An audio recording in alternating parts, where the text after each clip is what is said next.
Just hang on. Bear with me. I lost my slides.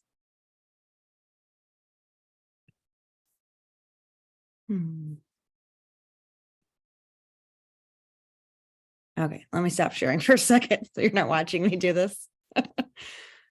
Hang on, guys.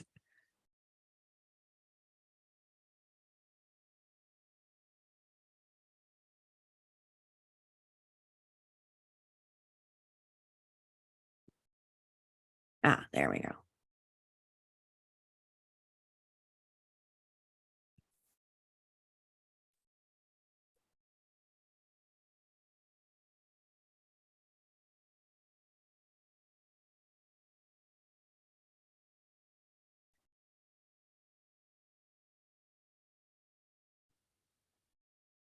Okay, can everybody see this?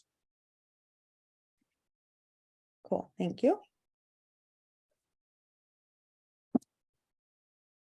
Okay, well, welcome everybody to this is actually our first GRIN2B Foundation community update that we've ever done on Zoom. This is the first time we've ever done something quite so formal. So thank you all for joining us. Thank you to everyone who's watching this at a later date on our YouTube channel. We are happy to have everyone here today. So the first thing I wanted to say is that if you haven't already seen us talk about this on social media or in our parent support group on Facebook, but we are putting together a calendar for 2023 featuring our GRIN2B kiddos. And this picture here is the one that we have from this year, 2022. And we've already gathered a bunch of pictures, but we could use more. I mean, there's no limit to how many pictures. Well, there probably is a limit, but we won't reach the limit. So this is your last chance to send in pictures to be included in the calendar, as we'll get the calendar all ready to go this weekend, and we'll start selling it next week. So please, if you're interested and you haven't already, email a photo to me at this email address here. Okay, moving on. All right, so I'm going to give you a little background on our organization. So we started in 2017. The website actually came first before we were even a nonprofit. It was simply just GRIN2B.com, and it was an informational website. And our actual original name was GRIN2B Family Support. Originally, when I came up with the idea to make the website, I really had no inclination to start a nonprofit. It didn't seem in my wheelhouse.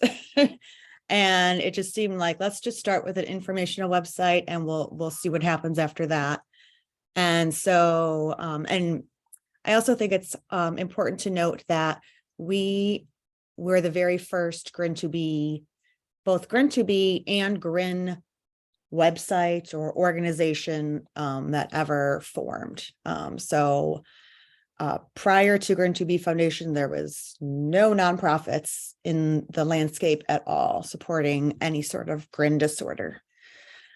So shortly after launching the website, we kind of decided that it made sense to now become a nonprofit. And so I, along with my husband, Phil, and several of the other original founding board members who are on this call tonight, we came together and we formed GRIN2B Foundation, changed the name, incorporated in our home state where my husband and I live in Illinois. And in June, we had our first board meeting, which was virtual, which was back before virtual meetings were so common. And then we filed the paperwork to form the 501c3 with the US government. And it took us from July to December to get approved.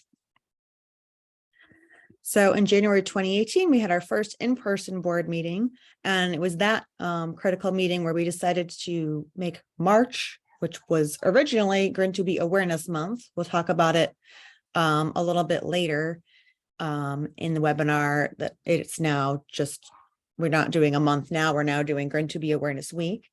We also decided to have our first conference in September of 2018. So here are our board of directors, all of whom are on the call today, or the webinar, I should say. And you will hear from each one of us as we talk about the different programs and initiatives that we each kind of are in charge of. And I just want to point out that our board member here, Lauren, is coming to us all the way from Australia. So she is into tomorrow in Australia. And the other thing I want to mention about our board of directors is that, and many of you probably already know this, but so we are all GRIN2B parents. We all have other children as well. We all work full-time, and then we volunteer in this position. So, you know, board members are not paid positions. We're volunteers, and GRIN2B Foundation is not at a place yet where we have paid staff. We do have some contractors that help us out, such as graphic designers and bookkeeper and accountant. But otherwise, we are very much a working board, and I will not lie and say that it's easy. It is a lot of work, and but we do it for our community, because this community means so much to us, and certainly for myself, as a person who got our diagnosis of GRIN2B for my daughter all the way back in 2014. I know very much what it was like to be handed a diagnosis and have no organization supporting us. So that is why we exist, because we didn't want other parents to get the diagnosis and have nowhere to turn. So our mission, which I think many people should be very familiar with, just to overview it, I mean, our three parts of our mission are supporting families is obviously, that's how we started. That was the first thing that was most important to us. And then promoting awareness of this ultra rare disorder.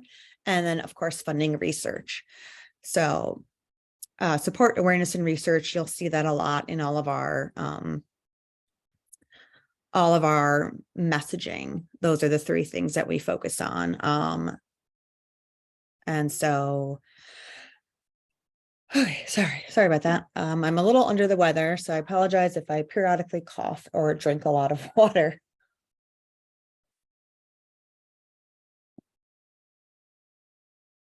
Okay, so for research, which is a very important part of our mission, and it's really where the bulk of our funding goes. We don't, there is funding that goes to support and awareness, but obviously it's a much lower percentage of our total income.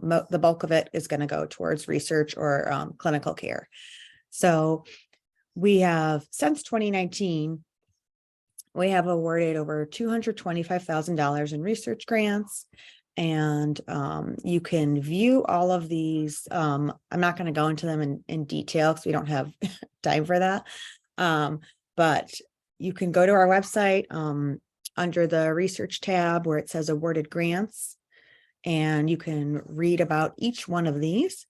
Now, let's see. So our most recent one over here in 2022 to Dr. Trinellis at Emory University, that one is not on our website yet. We haven't officially announced this funding to Emory yet, but that is why we are having Steve join us. Has anyone let him in yet? Yes. Oh, yep, there he is. Yes, perfect timing. Okay, so Steve is here to talk a little bit about the recent funding that we have given to Emory. They only just received the funding from us, so the project hasn't started. And like I said, we haven't announced it yet, but we will be announcing it, hopefully by the end of this month. We'll have that formal announcement, and we'll have the information up on our website. But so now I just wanted to pass the mic over to Dr. Trinellis for just a few minutes so he can talk about the latest project that we're working on with them. And then we could take a few minutes. So if people have questions for him specifically about research, we can take those questions right now. Great. Thanks, Liz. thanks for the time to talk to you guys. And also, we're really appreciative of the support and excited to get started. And so what we want to do with that funding is we want to test the effect of a hypothetical new treatment for GRIN2B variants that have too little function, loss of function, if you will, but really receptors that simply they don't pass as much current as they normally would. And so Hongjae Yuan, a close colleague at Emory, who's also been supported by GRIN2B, made a transgenic knock-in mouse. And this is a mouse that harbors a variant E413G glutamate 413 glycine. It's in the glutamate binding site, and it makes the neurotransmitter that activates the receptor about 70 times less effective. And it also makes the current that receptor passes when it's activated during a normal connection, we call that synaptic transmission, really brief. And so the individual has severe developmental delay, intellectual disability. I think at age 8, she had 5 words. I've tried to catch up with the clinicians managing it, but I haven't really been successful to follow her trajectory. So we made this mouse. The mouse has a really strong phenotype.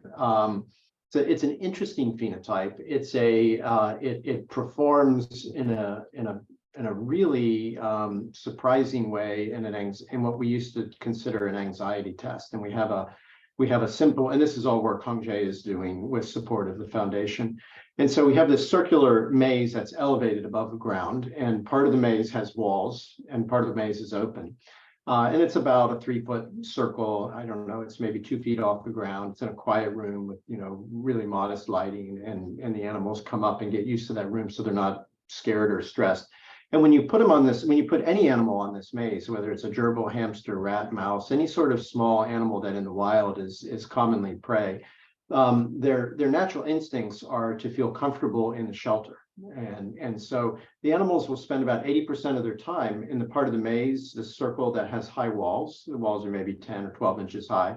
And every now and then it ventures out, it pokes its head out. Just, they're driven by a natural curiosity that makes them explore their environment, helps them get food and adapt and live. And those animals will stick their head out, and every now and then they'll sprint across the open part of the maze to the next sheltered area. The 2 sheltered areas are on 2 sides, and there's sort of 2 causeways connecting them. The E413G mice never cross the shelter. If you start them in the shelter, they might stick their head out. They never cross the center when they're adults. And although anxiety is not necessarily a phenotype of this individual, we've talked to a lot of folks who try to understand how to model a human behavior for research purposes in an animal. And if you think about it, anxiety also has a memory component. If you never learn about your environment from moment to moment, you're always terrified of it. And so the animal might poke its head out. A normal animal might stick its head out for 5 seconds, pull it back in, stick it back out for 5 seconds, take a step, look around, come back in, and then decide, hey, it's not so bad out there. I just got to see what's on the other side, and they'll go off and explore. But the E413G mouse, never, every time it sticks its head out, it's as if it's a new experience. So that's one of the interpretations. And Hongjae has some other backup evidence. I won't go into all the detail, but there's a number of other tests that all suggest, like the patient, this variant makes this animal unable to learn and especially spatial memory, which is what that tests. So we have that mouse, and what we're doing now, what Hongjae is doing now, and what we want to add on to what Hongjae has done is do an acute experiment where we remove the brain, we section the brain, we keep it alive, and we go in and we electrically accord from the neurons in the hippocampus, which is about 1 inch, in on each side. And that's the region of your brain that is responsible for initiating memory, in particular short-term memory. If you're at a party and your friend walks in the door and tells you, hey, I just got back from the beach, and then they walk out and they get a glass of wine or they talk to their friends, and then they come in 2 minutes later, you remember that conversation and you don't say, oh, what have you been doing? And that's hippocampal short-term memory. And later it's consolidated into long-term memory. And so when we record from that region, there's all kinds of paradigms where if you activate certain connections onto the neurons you record from, you can do something to trigger a change in that. And we call that synaptic plasticity. And normally you can stimulate it really hard. And now when you look at your neuron that you're following, suddenly it has a bigger response to the stimuli, and that lasts for hours. And there are thousands of papers on that. There are people who think they're going to win the Nobel Prize. That's that, because it's a cellular model of learning and memory, and it's been around since the 1970s. And it's allowed people to go all the way to the molecular level and say this receptor or this molecule or this protein is involved in people's memory. And one of them is the NMDA receptor. That's the trigger. And so these animals, because they have this variant, don't pass enough current when you do the stimulus. And so what Hongjae's found with, in the experiments for the foundation, is that in the slice, when we remove the neurons from the brain and we run this cellular mechanism, a test of learning and memory, the neurons don't behave the way a normal animal will behave. And they show a deficit in this, it's called long-term potentiation and synaptic plasticity, which is the cellular basis for learning and memory. So now we have this, and we have some behavioral phenotypes, and if we go out, we have a circuit where we can see the deficit. Now, given that, as many of you know, there's a lot of interest in L-serine, and I could talk all night about L-serine, and it looks like L-serine is going to have some benefit, but it's not a game changer, but it's going to be useful. That's a molecule that sort of, in a very gentle way, boosts NMDA function. Maybe 5 or 10% is about the most you could get if you went and measured in a cell. But for an individual with too little function, that can be meaningful. Given the fact that that works, what we want to do now is take experimental compounds that are moving towards the clinic, either ones that we've made at Emory or ones that we know we interact with companies are making, that are a lot stronger in terms of potentiating than L-serine. And we want to ask the question, in that excised piece of tissue, can those rescue this synaptic plasticity that we see in this animal? Can they rescue the deficit? Can they make it look like normal? Hongjae is already doing that work with the company Sage, and you may or may not have followed Sage. They have NMDA potentiators in the public domain. Truth in Advertising, I'm a consultant for Sage, but nevertheless, you can read about them. It's in the public domain. SGE 718 has been in the clinic, and they're putting it into neurodegenerative induced learning disabilities. But Hongjae is working on other sort of tool compounds to just ask the question, if we had a potentiator, not L-serine that just has 5 or 10%, but if we had something that doubles or triples the current, can it fix this? What we want to do is we want to work on an Emory class of compounds. And this is a class of compounds that we've been working on since 2012. And there's a company, Cadent, and they sort of went through a metamorphosis. It was a little startup. I know the guys who started it. Actually, it was a student with me back in the 80s, Frank Minetti, who used to work for Pfizer, started Nemocin, and they merged, and they ultimately became Cadent. And then they were bought by Novartis, a huge multinational company. And Novartis has taken, in one of the programs the whole time was NMDA potentiators. And their molecule, they took that molecule when Novartis bought the company, moved it into the clinic in a phase 1 trial that also has some schizophrenia patients. And that molecule is called CAD9303. And that molecule is almost identical to the Emory molecules. Our patents overlap. And so, if anything ever comes of it, we'll have to figure all that out. And all the Emory patents are ahead of the Cadent patents. But nevertheless, we've made CAD9303. So we have that in the fridge. And we made a bunch of other compounds that we think are a little bit better. And so we want to take one of those just as a representative of that class, very different than the Sage molecules. Structurally, in terms of chemistry, they don't look anything alike, probably bind to different parts of the receptor. And we want to test that in the model too, and just see, in general, do NMDA potentiators all have the ability to rescue this deficit? And that molecule is brain penetrant and seems to be safe in animals. And if we see that effect in slices, then we'll go out and seek funding to go off and put it into the animal models and see if we can rectify function. So we're trying to push a couple of different solutions. And sort of the way science works is, when one report comes out, people are intrigued, it's interesting, companies are interested in it. When a second and third report showing, the same kind of phenomenon done in different ways, then people start saying, okay, there's enough here that maybe we take the risk to push this forward. So we're sort of thinking, our compound we put in isn't ever going to go to the clinic. You know, it's going to take more refinement. You know, the structure is going to have to be changed to make it safe and, you know, not mess up the liver. But it's what we call proof of concept. And if we can get more proof of concept data in the pharmaceutical company world, we de-risk the project for everybody else. And then, you know, there'll be more data to suggest, hey, this is actually, you know, this actually works in these kids, you know, a couple different times. Maybe we should go after this. So that's the project in a nutshell that we want to execute, you know, with the generous support of the foundation. Now, I hope that wasn't, I know it's late and everybody had a full day. I hope I didn't talk too fast or somehow obscure the, you know, the intent of those experiments, but that's what we plan. Oh. Liz, I think you're muted. Yeah, sorry. Thank you for that. Yeah, I mean, I think you did the best you could with the time frame. There's I'm sure you could talk about it in much more depth, but thank you for joining us and filling everyone in.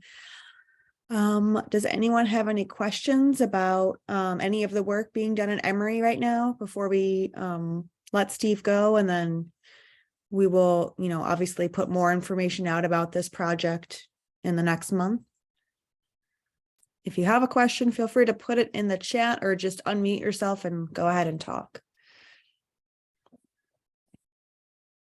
And no pressure if you don't have questions.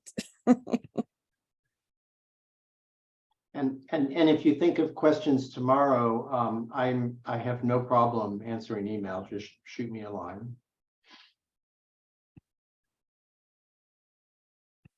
Okay, I'm not seeing any questions. Is there anything in the chat? Let's see. No, doesn't look like it. Okay, well, thank you for joining us, Steve. We will let you go. We will continue on our way. All right, good to see everybody. Y'all take care. Thank you so much. Bye-bye. Bye. Okay, moving on. So our future research goals. So we are going to work with our medical advisory board, of which Dr. Trainellis is a member of, and you can go to our website and see who else is on our advisory board. But what our plan is right now is there's multiple parts to it. So the first thing is that we are in talks with our advisors, Steve, also Dr. Tim Benke from Children's Hospital, Colorado, to identify gaps in CureGRIN's research plan that we can fill. So a little background, if you're not familiar with GRIN2B Foundation. So they, I would refer to them as our sister organization. They formed a few years after us. And again, they're called GRIN2B Foundation. And they are, you know, similar to us, except that they are originally they were formed to work on fund research for all the GRIN disorders, of which there's 7. GRIN2B is part of a family of GRIN genes. So their original mission was to work on all of the different GRIN disorders as like an umbrella disorder, and they have recently expanded to not only GRIN disorders but different GRI disorders. GRI meaning GRI. So that would be so GRIN stands for glutamate receptor, if you didn't know. And so there's, in addition to GRIN, there's GRIA, GRIA, there's GRIC genes, GRID. I think that's it. So they are expanding to be all the glutamate receptor genes. So their mission is, you know, we work in great partnership with them, and they are a lot more scientific oriented than we are. It's not that we're not scientific oriented, but that is like their entire mission, whereas it's just one part of ours. And obviously they're working on a much broader disease scope than we are, since we're just focusing on GRIN2B. So they have funding from the Chan Zuckerberg Initiative, which puts them in a very puts them in a very good position to get a lot done because they have this large amount of grant money that they can use to develop infrastructure and hire staff. So they are able to get a lot done. And so they recently, I guess it was last year, put out a very in-depth research plan for all of the GRIN disorders. And so we are working with them and with our advisors to figure out what gaps we can fill.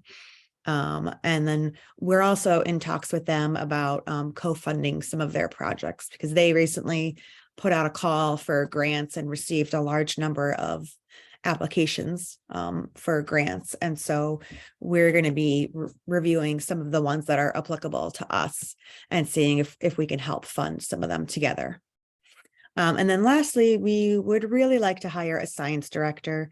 We did have one, a wonderful scientist who is also an uncle to individual with GRIN2B, who helped us out. He was our science director for about a year and a half between 2019 and 2020. And ultimately, he just needed more time to focus on his own GRIN2B research, so he stepped down.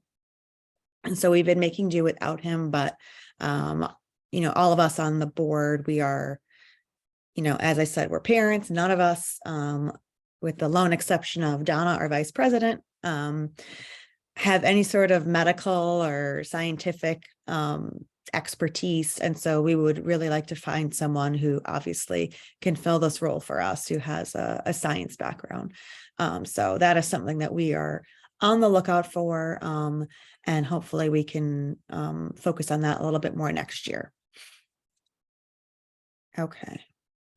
All right. And so before I pass it on to Donna Dunn, our vice president, I just realized, well, Steve was talking that I don't think I ever introduced myself in the beginning, so I apologize for that. If you haven't figured it out by now, I am Liz Marfia-Ash, the president and founder of GRIN2B Foundation. And now I'm going to pass it on to Donna to talk about our patient care. Thank you, Liz. So I am Donna Dunn. I am the vice president. And like Liz mentioned earlier, we too received our GRIN2B diagnosis in 2014. And I remember of course, we all have many questions when we get that diagnosis, but one of them was, who am I going to take my child to? Like, who can see the child? Who, you know, I wanted safe, quality health care with someone who knew about the disorder. So that's how we started talking about a center of excellence. We often get this question from a lot of parents and families. And so I'm happy to announce that we will be having our first GRIN Center of Excellence. It will be located in Denver, Colorado. Dr. Kristen Park will be our director of that clinic. And we are looking at launching it in May of 2023. So we are really excited about that. Dr. Park works really closely with Dr. Binky. And so it's just going to be an awesome opportunity for our kids. Do I need to switch it? So let's just talk a little bit about what the GRIN Center of Excellence stands for. As Liz has already talked about the different GRIs, the GRIA, GRID, Greek, and GRIN disorders is a mouthful. But so what are the Center of Excellence? So this is a network of centers. Right now, we just have one, but ultimately it'll be a network of centers working together cohesively to share data and collaborate on standards of care. The data collected will, of course, advance our understanding of these GRIN disorders and lead to the development of comprehensive standards of care. So we are, utilizing those experts currently in the field to create a standard of care guidelines. So what is the purpose? The purpose is to provide expertise and interdisciplinary recommendations for comprehensive care of individuals and families impacted by GRIN neurodevelopmental disorders. In addition to easing the burden on families by bringing all of the specialists together in one location. I don't know if Liz went. So let's look at our future steps. I don't know how to take control. Can anybody? Sorry, I'm here. Okay. Sorry, I thought I could be fast enough to run and get one. Okay. You need the next No slide? problem. Yes, please. Okay. So looking at our next steps, and we are going to start identifying locations for future centers. So as we talked about in our definition, we expect to have numerous centers right now, and we're just starting. So we're starting in Denver, but ultimately we'll want to have a network of these centers. In early 2023, Dr. Park will be leading a webinar. And then eventually we'll also want to start recruiting GRIN parents to join a parent advisory committee concerning the clinic. I think that's it. Yes, that's it. Okay. Thank you, Donna. Thank you. Okay. Now back to me. I'm going to talk briefly about the different patient registries. And again, some of you may be super familiar with these, and some of you may be like, huh, why do we have so many registries? I am here to tell you. So first off, we have our GRIN2B Foundation Contact Registry, which is on our website. If you recently joined our Facebook parent support group, then you know that you needed to complete this registry to gain access to our parent support group. So if you are perhaps someone who has requested to join the parent support group and you have not been approved, it's likely because you need to register on our website. Now, why is this important? Many reasons. It helps us. It's very helpful for us to be able to give a number. We get asked a lot by doctors, pharmaceutical companies, institutions, how many patients do we have? And so prior to starting this contact registry, it was kind of just a guess based on the number of people in our Facebook group, which, is hard to make a guess because obviously there's moms in the group, there's dads in the group. Sometimes there's uncles and aunts and grandparents and extra people. So I can't say, well, there's 700 people in the group. That means there's, 350 families. It doesn't work out quite that perfectly. So we started this registry, I think in 2019. So it was, we were 5 years into the Facebook group. And it's been very, very helpful. Right now, we have 370 families, actually probably a little bit more than that. I haven't checked it in a couple of days, registered with us. And it's really nice to see. It's a good way for us to see where everybody is, because we often we keep updated a map that we do every year for Awareness Week, where we show the locations of all our families. And it helps us identify people for research studies, for upcoming clinical trials. And it can be a way for us to connect people to each other. So for instance, sometimes we'll get families that, get diagnosed and they're like, well, I'm in South Carolina. Are there other South Carolina families? And, they can come to us and we can look in our database and we can reach out and connect the families to each other. So it's really, really helpful. It also adds you to our newsletter. It helps us keep in touch with everybody. It's really, really helpful for us to know how many people we're supporting. So we know that there's, so it's a good start for us to say, well, there's 370 people registered with us, but we know that there's more. So that is, and it's also the simplest form to fill out. It's very quick and easy, not painful at all. Now, then we have the GRIN Variant Registry, which is a partnership between Children's Hospital Colorado, led by Dr. Tim Benke, and University of Leipzig in Germany, led by Dr. Johannes Lemke. So they work together. They're, if you're from Europe, you're going to enter, the information is going to go to Leipzig. If you're in the United States, it's going to go to Children's Hospital Colorado, but then on the back end, they're able to combine the data. So if you go to this website here, the GRIN portal, you can just Google GRIN portal and you should be able to find it. And it's going to give you all the information on how to register. And so this is our primary patient registry.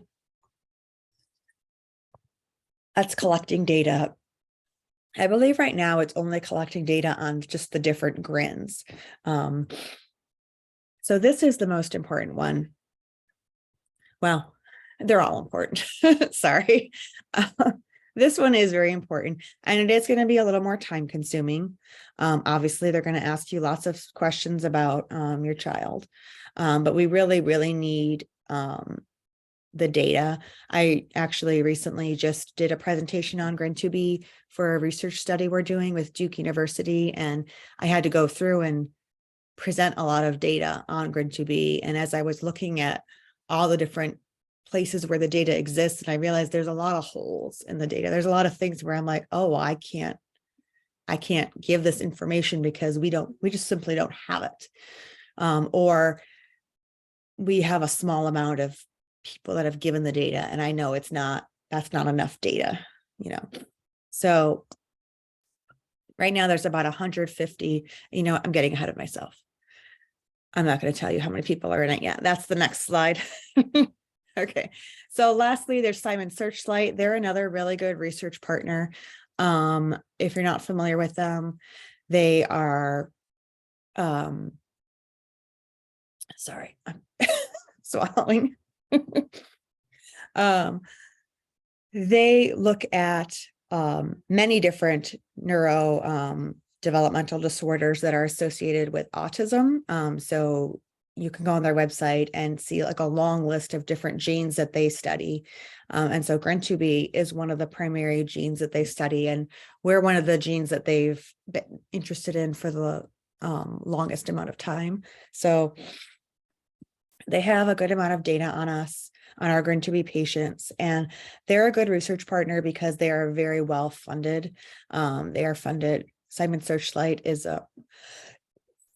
affiliated with the Simons Foundation, which is like a privately funded organization. So whereas, obviously you see we give money to Emory, we're giving money to Children's Hospital Colorado. We will never have to give money to Simon Searchlight. They can pay for everything themselves, which makes them a really valuable partner. They've also collected blood samples from some of our children back at our 2018 conference. And so they have stem cells available from some of our GRIN2B patients that is available for researchers to access. So again, they also have a very detailed questionnaire on their website, multiple questionnaires. The biggest plus of Simon Searchlight is that for them, when you fill out their questionnaires, it gives you Amazon gift cards. So this time of year is a time where I will go to my Simon Searchlight account and see if I have any surveys to update so I can get some Amazon cash for Christmas. All right, so very quickly now, this is a graphic we put together recently to illustrate the different databases and the number of patients we have. And so we have 378 people. The yellow line at the top, the yellow graph, is our GRIN2B Foundation contact registry. So we have the most amount of people in that, obviously because it's the simplest form to fill out. And then below you see we have 156 registered with the GRIN variant registry through Colorado, and then 80 through Simon Searchlight. So we would really like to see that Colorado number get up higher, because we know we have a lot more patients than 156. And so even though it's super not fun to fill out any of these survey forms and check off or not check off the things that your kid can or can't do, it's the only way forward. Like if we don't get more data, we're just never going to get anywhere. So do what you can to get these registries filled out. And if you have questions on any of them, obviously, let us know at the end, and we'll see if we can help you out. All right, I'm going to now introduce Phil Ash, my husband. to talk about our family weekend. Good evening, everyone. So yeah, just want to quickly recap our family weekend, which took place back in July. It was the result of 2 years of planning and replanning and then replanning again due to the COVID-19 pandemic. Our plan was to have this family weekend in the summer of 2020, which we all know why that couldn't happen. So it was very special to be able to finally have this event in the Chicago area. 25 families from across the United States and a few internationally were able to attend, so total of 25 families. And we spent a couple days together learning about the latest GRIN2B research, which included our upcoming clinical trial on radiprotil for gain of function variants. We are also able to provide families with potential assistance with the day-to-day realities of life with GRIN2B. And so they included a variety of speakers to kind of give parents ideas, again, in sort of that day-to-day life. Included breakout sessions with occupational therapists and phenomenal speech therapists. We had a child psychologist. We even had a lawyer that specialized in special needs legal planning and long-term planning for our children. And then we also had some time to just simply kind of connect and hang out with each other and have a little fellowship and develop friends and bonds that we know are sort of unique to our community. And if you weren't able to attend, I would invite you to go to the GRIN2B Foundation YouTube channel. You can search it up and subscribe. You'll find most of the speakers and sessions from the family weekend in July are up there. We were able to live stream that and bring those things to you. And it's not all chunked out, and it's not like an 8-hour thing or whatever. I was able to chunk those out into individual videos of each speaker, so it's a little bit less daunting if you wish to watch that, and I would invite you to do that.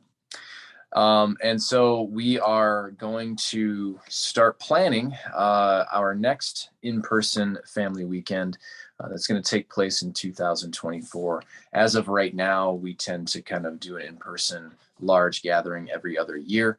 And so we're going to be underway getting some preparations for that. We really don't know hardly anything yet. We're still recovering from the weekend in July. So we've got to figure out, a location and a date and start working from there. So if anybody's interested in helping us plan that, there's going to be some opportunities we'll talk about a little bit later on in the webinar about how you can get involved. And I'm going to take it back to Liz. She's going to talk about, we provided the 25 families that attended. We wanted to get their feedback on what they thought of our most recent gathering. And so Liz is going to share some of that information with you right now, and then talk a little bit about regional meetups.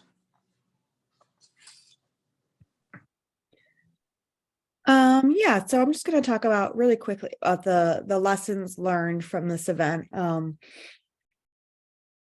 It was interesting because we really had a goal of making sure that there was plenty of time for families to connect with each other. And it seemed like people wanted more of it, which I totally understand. It was not meant to be a scientific conference at all. We did have a few research sessions. And so definitely we will take that. We will take that into account for next time, that people wanted more connection time with each other and maybe a little less speakers. So that is what we will focus on. We on our end learned a lot of lessons planning it. I mean, as Phil said, we picked the location, and some of the basic things were planned years in advance. So it was kind of like we started planning it and then had to stop for 2 years and then had to start again. And so I think that kind of gave us a feeling of like, oh, well, we've already got it planned out because we started this 2 years ago. And then just to kind of take you behind the scenes a little bit, as I mentioned, we're all parents, we're all planning these things while dealing with our real life. And it was a little bit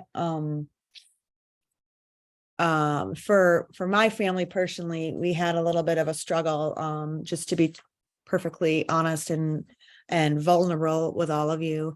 And I meant to share this at the family weekend, but the whole weekend was a little chaotic and it got away from me. But so my youngest son, who does not have GRIN2B, had some medical complications in this past April, May, and was in and out of the hospital. And he's fine now. It took a toll on us, and there was a lot of planning, ended up being a lot of planning the family weekend from the hospital, which ultimately was okay. We got through it all. But there was definitely a point where when I was not sure what was going on with him health-wise, there was a moment where I was not sure if this family weekend if we were gonna be able to pull it off, because I just didn't know if I physically was going to be able to attend it. And that's not to say that it couldn't have happened without me, but having two married people on the board, you realize the challenges that, like, if our family goes down, then that's, a good chunk of our board is lost if the two of us go out. And certainly Phil was very needed at the family weekend because he was the one running the whole audio visual component of it. So it was definitely an awakening of like, oh my gosh, like it all worked out. But like, I realized that, like, if my son had gotten sick closer to the family weekend, I'm not sure how the weekend would have come together. Not that the other board members couldn't have handled it without us, but it certainly would have been a much bigger struggle if they had to do it without Phil and myself. So all that to say is that we definitely need more people to kind of help plan some stuff going forward for the next family weekend, because it was a 2-day event, and that was a big undertaking when we had previously only done a 1-day conference. So we realized that we've got some limitations, and it was a good weekend. Everyone had a good time, but it came at a pretty big cost for my family personally. It took a toll. So I would like to not have that happen in 2 years. So we're going to start early by nudging people to help us plan it. I mean, we haven't formally started anything yet, but we will put together a committee to people to help plan, because obviously we need help picking the location and picking the activities and coming up with the right speakers. And so we definitely need more help doing some of this stuff. So we're not all stretched so thin, because, if we get burnt out and we don't have people to step in to replace us, then, it's kind of like the whole foundation could just end up disintegrating. And we definitely don't want to see that happen. So that is all I'm going to say about the family weekend. And then Phil is going to continue on talking about regional meetups. Yeah, so we definitely want, even though we're not going to have a big event in 2023, we definitely want to encourage everybody to foster relationships with some other GRIN2B families that might be in closer geographic proximity to where you're at. And so we started this, I think, last year, might have been 2020. I can't quite remember, but so we're encouraging you guys to set up your own regional family meetups. I mean, and that can be as simple as, hey, I want to come over for a hangout in the yard, to getting a larger space and trying to maybe have 3 or 4 families come together. I know Liz and myself are privileged by just random luck that we actually happen to have a fairly large contingent of GRIN2B families in the Chicagoland area. And so I know that we've had a number of get-togethers over the years. And so if you would like to organize one of those family meetups in your area, there is a Google form that you can fill out, and that we review it by the Foundation Board of Directors. And we can actually help fund up to 4 of these regional family meetups per year. And that funding can be different things. It could help just to help secure a location, provide, travel needs and so on and so forth. And so these are all some things that we can try to do to help encourage increase in-person connection through regional meetups. So I think that is it for that. So let's move this along. Up next, I'd like to go ahead and introduce another one of our board of directors. This is Miss Brittany Kreider, to talk about some of our support programs. Please welcome Brittany. Hi, I'm Brittany Kreider. I'm the Family Outreach Coordinator. I have a daughter, Natalie, who's 11. She was diagnosed in 2016. One great part about the foundation that I love is that we can give back and support our community. So I'm going to talk about some of the ways that we can do that. So one program that we have is the Patient Assistance Grant. This is open worldwide to GRIN2B families. It's a grant for up to $1,500. It opened March 1st of this year, and it's going to continue till December 1st. And what we can do with this grant is we can cover durable medical goods like safety beds, wheelchairs, adaptive strollers, orthotics, cooling vests, disposable medical equipment that's not covered by insurance, diapers, wipes, first aid, therapy equipment and therapies that aren't covered by your insurance, like horseback riding, therapeutic horseback riding, and aqua therapy. We also can provide this grant for communication devices like iPads and apps that you can use on the iPad to help your loved one communicate. We also can do travel grants to help families make it to special medical care. So in order to apply for this, you can go to our website, and there's a pretty easy application there.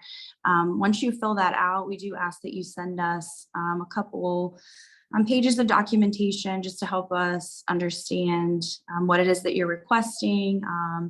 And we do also ask for medical necessity letters, which are pretty easy to get from therapists and doctors, just explaining why this item is needed.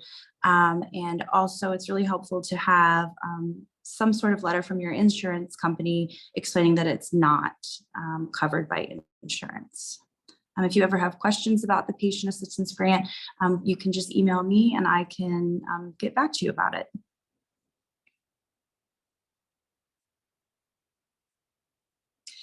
Some additional ways that we're here to support you. The Facebook Parent Support Group is actually pretty active. Like Liz was saying before, we have a lot of families in there. When I have a family reach out to me and asking, how can I connect with other parents? This is always the first place that I send them. I know that not everybody uses Facebook though, and that's okay. But this is a really great group of people. It's a real safe place to go in and ask questions, get some advice. We do warn though that we are parents giving advice, and you should talk with your child's doctor before taking any of this advice, any medications or anything like that. Please check with a doctor first. If you are not in the group already, I think Liz was saying this earlier, we do ask that you fill out our family registry, and we get a lot more requests than you might think. And so sometimes it's easy for a request to kind of get lost. So I do ask that once you make your request and you filled out the registry, if you just shoot me an email, I'm much more likely to get you approved right then.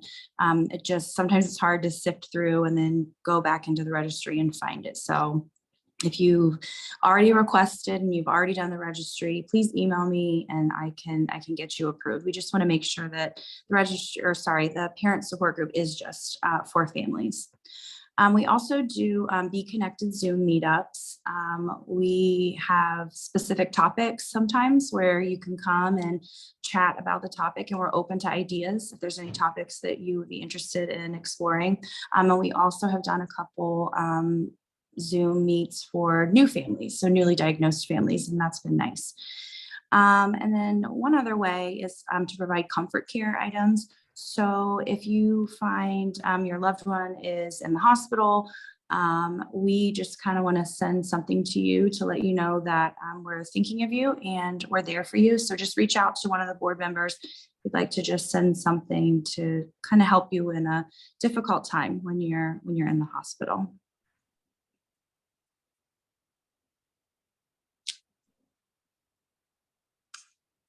And now I think, is this Lauren? It is, yes. All right, Thanks, here's Lauren. Thanks, Brittany. Yeah, hi, I'm Lauren. I joined the board of directors a couple of years ago now. My daughter with GRIN2B is 10 years old.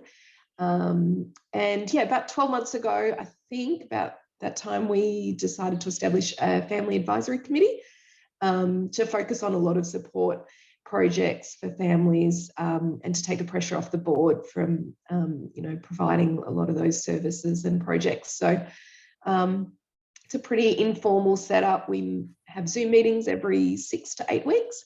And yeah, just a couple of the project examples that we've been working on this year is a welcome packet for new families. It's great that we've got the website for new families to go to, but we just sort of wanted to consolidate some of the really important information that's on there, plus some additional information that would be really handy as a newly diagnosed family. So we hope that we'll have that out early next year.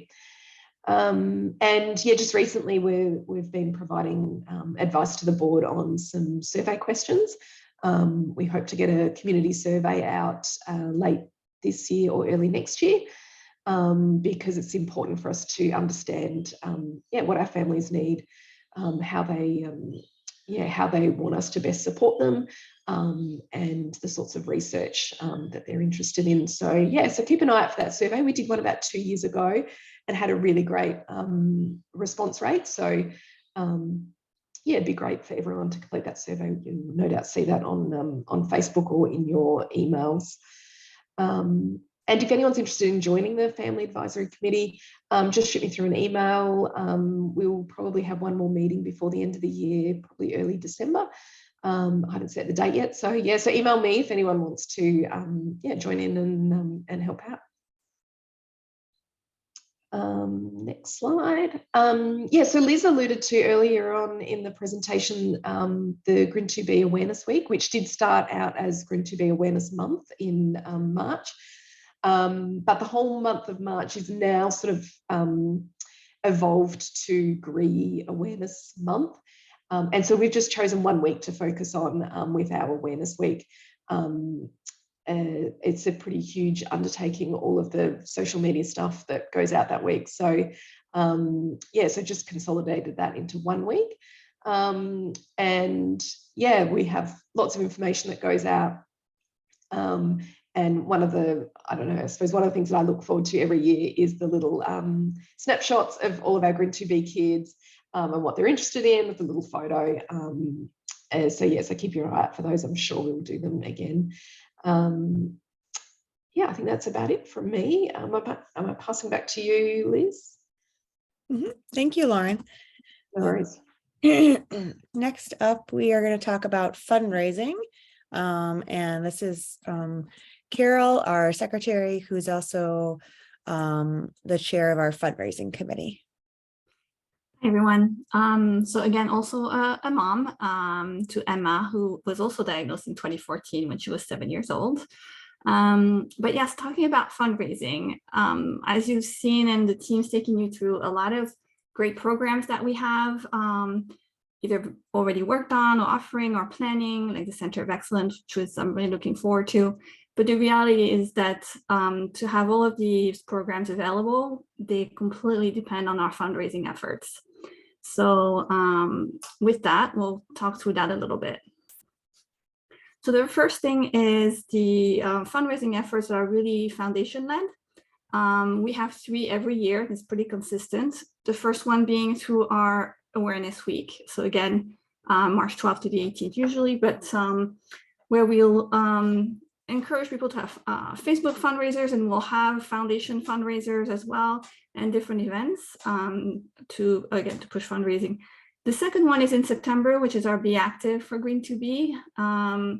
This one is a really fun one. I think I really encourage everybody to really participate. It's really a fun way to connect with friends and family while you're fundraising, but it can be as simple as meeting with a few friends in the park and encouraging them to help fund the walk, but it could be as very intricate as having, I know that was done in Chicago with quite a few families getting together, seeking sponsorships and things like that. So, but really it can be as simple or intricate as you'd like, and it's really flexible because you pick the day that you'd like to do it on. So a fun one to participate in.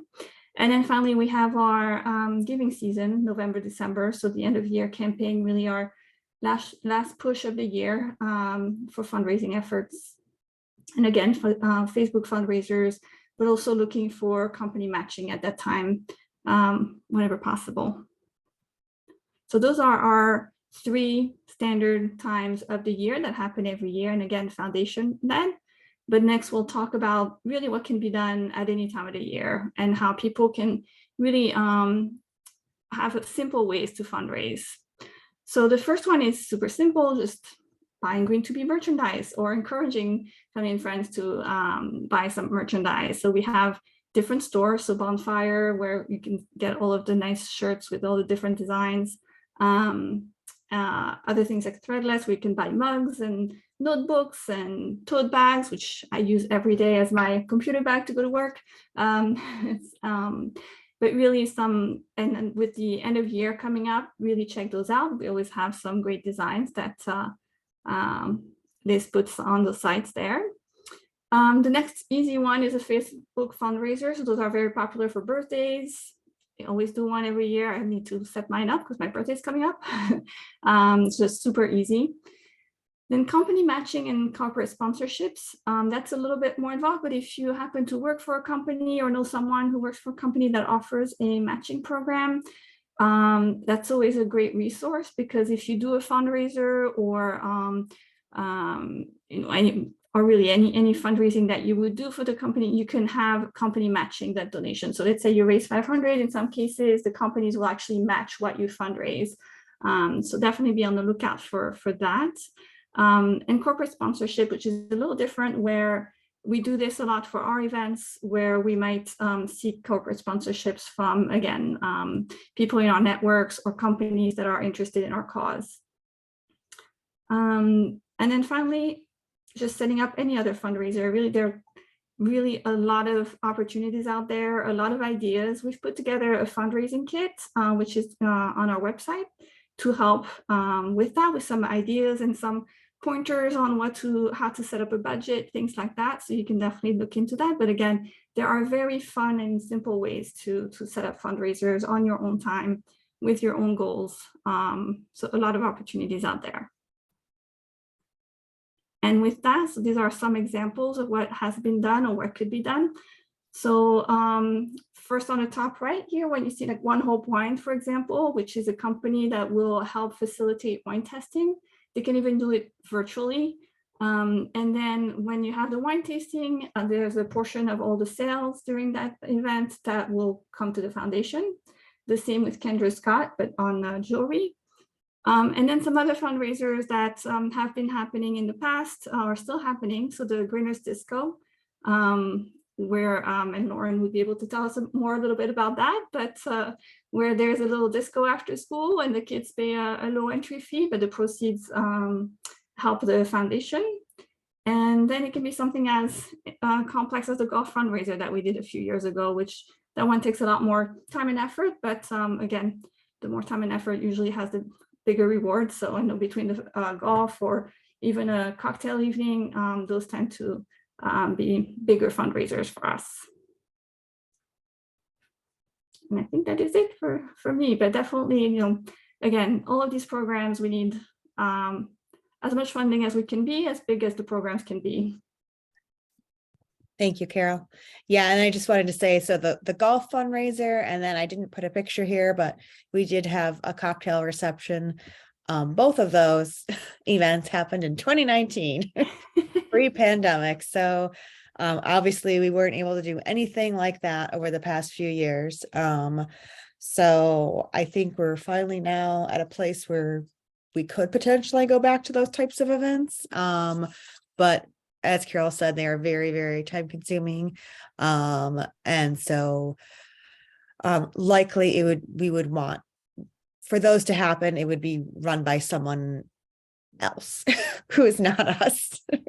Whereas we're running the foundation, it would be nice. These events would most likely happen if, someone else puts them on, and GRIN2B Foundation is the benefactor. But yes, in general, we would look forward to going back to those types of events. But otherwise, these virtual events or these stores that you could set up your own, shopping event with Kendra Scott or One Hope Wine. Those are very simple ways to get involved and fundraise without having to do the whole hassle of, creating a large in-person event. Okay, so next up, I'm going to switch it back over to Phil. Yeah, I changed rooms. Sorry, we have multiple children, so I was waiting for one to fall asleep. Now I'm in the other room. We are. I want to thank everybody for hanging with us this evening. We are about finished. We have a few more slides for you, kind of wrapping up. And so the question is, where do we go from here? I just wanted to give everybody an idea of what the board is sort of planning here. In the months and next year. So later this month, possibly early December, we're working on this right now. I'd like our community to be on the lookout for our next community pulse survey. I think we did this maybe a couple of years ago. It's time to do it again. It's very much what it says. We just try to survey the community and try to get a better gauge as to how the foundation can better serve the families. And so there's a variety of questions related to family outreach and research and support, and just kind of all of the things that we're trying to do here at GRIN2B Foundation. And we'd like to get an idea of what what's moving people and what's going to move the needle and help everybody the best way that we can. So we're working to release that to you either later this month or early in December. Otherwise, in terms of goals, we're obviously looking to increase fundraising. November, especially for those of us in the United States, is a very important fundraising time with Giving Tuesday that takes place after Black Friday, and then all throughout the holiday season, we try to push really hard to get donations and funds raised during the giving season as we wrap up 2022. So we'll be looking for other ways as well to make it easier and more, to get in more money for our foundation. As we look ahead to 2023, the board's going to get together. We're going to create a 3-year strategic plan that is going to set forth what our action steps are as a foundation, and that's again why that community pulse survey is sort of it's kind of a first step to sort of pulling together that strategic plan that we'll be working on in 2023. We're also going to be, again, looking for more volunteers, more board members and staff. I know Liz has touched on it several times that, again, we're all working and it's just a small group of us. And so we're always looking for help. So if you're moved by any of these conversations and you would like to get involved, please let us know, but because we're definitely going to need more subcommittees and more groups, more volunteers to help different things, maybe additional board members as well. Because we're not doing anything in person in 2023, we'll definitely be trying to do a couple more webinars in 2023. I don't know that any will be as formal as this one, which is probably a good thing, but we'll try to get a few more webinars together to bring some of our community together virtually. And we will begin in earnest planning the in-person family weekend for 2024, location to be determined. So with that, I'm going to turn it back over to Liz to sort of wrap up our presentation. And then if there are questions, we'll be able to answer those. Okay. So just to kind of recap everything on ways you can get involved, feel free to take a screenshot if you're interested. Also, we will send you a PDF. We'll send everyone a PDF of all the slides. So, because there's a lot of links in the slides. So I'll get that sent out in the next couple of days. But yeah, so ways to get involved. Again, this is all a recap. So you could reach out and join one of our committees, Family Advisory Committee, Fundraising Committee, definitely put participating in research on the top of your priority list. If you do nothing, or if you do one thing, do make that be your priority, truly. Because, you know, obviously our goal is to move forward and get a better understanding of GRIN2B, figure out how we can do treatments, you know, get more clinical trials going for our kids, or just, you know, figure out better therapies for our kids. Like all of that stuff is dependent on, it really comes back to data. We need more data. So get involved. Now, another key thing is to get involved, you have to stay in contact. So follow us on social media. I mean, whatever, we're on every sort of medium. So whatever is your preferred way of keeping in touch, just make sure you check for our stuff. If you know anything about Facebook and their algorithm, it's quite terrible. Especially in the nonprofit world, Facebook doesn't seem to care about nonprofits.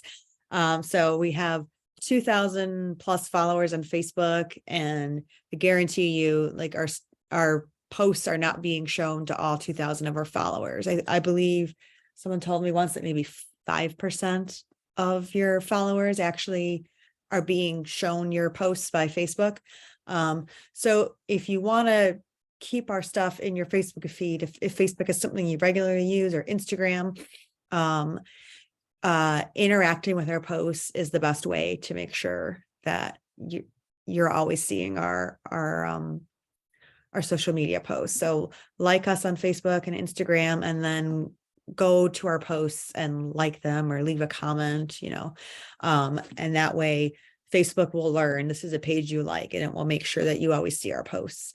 We're a little less active on Twitter lately, simply because I don't like Twitter very much. But the most important stuff I do put on Twitter. Also, we don't seem to have a lot of families that follow us on Twitter, so I get a little lazy about Twitter.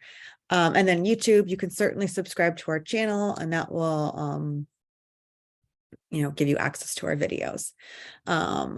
Sharing our posts also is very helpful, because it will also spread awareness. And then if you have a special skill, you know, let us know. We're always looking for, especially people with like financial or legal or medical, scientific backgrounds, marketing, anything like that. You have an idea, just let us know. We're happy to hear. Okay, and then one more slide about getting involved. Pretty please get involved. Again, so like I said, in addition to social media, read our emails. There's a lot of good information in our emails. We try to put everything in every place. So anything that's in our emails, you're also going to see on social media. So again, just pick the place where you want to get your information from, and stick with it. And like Phil said, we'll have a couple, you know, I'm not sure how many, but we'll have some webinars next year that they'll be less broad than this. They'll be more, you know, topic specific, such as about the upcoming clinical trial. And I don't know, I'm not sure what the other topics are. I know we have a list somewhere. We also will have our Be Connected meetups. We do Facebook Live events, you know, every now and then. So try to just keep involved with what's going on. The parent support group is good for that too, although we don't always share all of foundation information in the parent support group. You could email us with any questions anytime, info@grin2b.com. That is going to come to my inbox, and then I'll forward it to the appropriate person if I, you know, I'm not able to answer that question. Awareness Week, again, put March 12th on your calendar. You can create your own awareness event. We'll have lots of informational posts that week.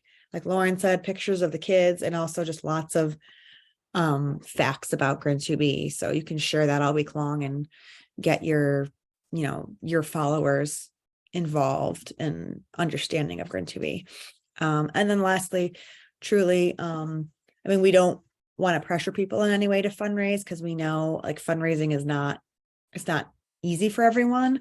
It's not something that everyone can do. And truly, we don't even, you could raise $5 for us and we'll be, grateful, like buy one of our calendars and that helps us out. Buy a t-shirt, that helps us out. Certainly, obviously, if you have a company that can do a match for us, that's awesome. If you know a company that would want to sponsor one of our upcoming events, we'll have a corporate sponsorship packet that we're putting together. Another super, super easy thing to do is sign up for Amazon Smile. You have to go to smile.amazon.com. You search for GRIN2B Foundation and then link it to your account. And then every time you make a purchase on Amazon, we get 5% or 0.5. I don't know. It's a small amount, but it adds up to like, maybe $800 a year so far. So, it's not bad. And the more people that sign up for it, the bigger that $800 we'll get. And then truly Facebook fundraising. I know I'm being redundant here, but it really is a very useful tool. So Facebook, collects the money and then transfers it to our checking account, and Facebook doesn't take any fees out. So that is very useful for nonprofits to not lose any fees. And it really is, it's very handy, and I can see that it's very successful. It's very easy. You just click, donate through Facebook. And you just, it works really well. It's been a really good tool for us. We get a lot of money through the Facebook fundraisers. So if you're able to set up a Giving Tuesday fundraiser, we would really appreciate it. We've had really good success the last, I guess, 4 years, 4, 5, this is our 5th year. I don't know. I can't do math right now. But we've had a lot of good success with people setting up Facebook fundraisers for us right around Giving Tuesday, which is Giving Tuesday's November 29th. So it's the Tuesday after Thanksgiving here in the US. And I mean, for me, Giving Tuesday for me, it's just everything in my Facebook feed is just different people sharing their favorite nonprofits and trying to raise money for them. And I personally find it very heartwarming, and I try to donate to as many different nonprofits as I can that day. If you need help with that, if you're not sure how to do it, it's really pretty simple. Facebook can walk you through it.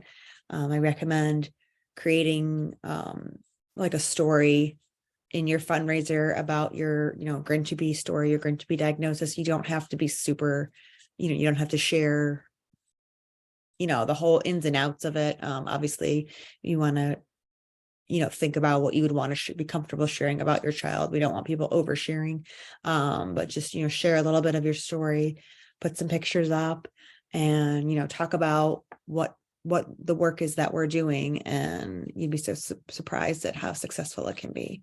And that is really, truly, we get a good chunk of our income is from this end of the year fundraising.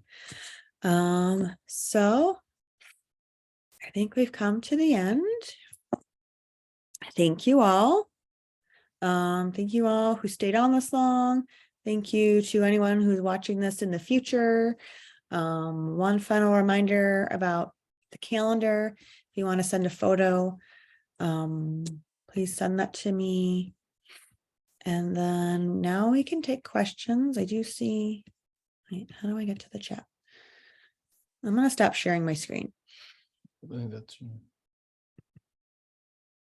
Okay.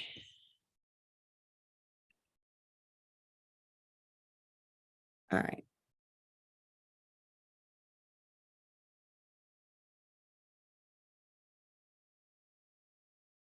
Oh, I didn't see this message from before. Oh, sorry. There's lots of things in the chat that I couldn't see before because I was sharing my screen.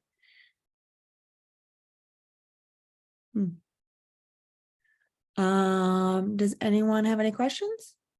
Any comments, thoughts? speaker type. It's easy. Either one is fine. It's totally fine if you don't have questions.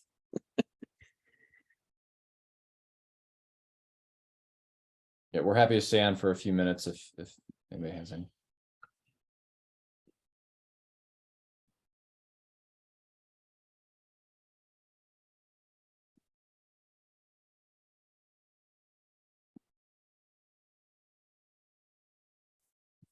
Okay, well, I don't see anything in the comments.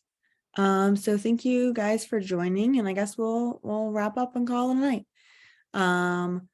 Feel free to, again, like I said, reach out to us. And we hope to hear from you all. Thank you, everyone. Okay, good Thank night. you.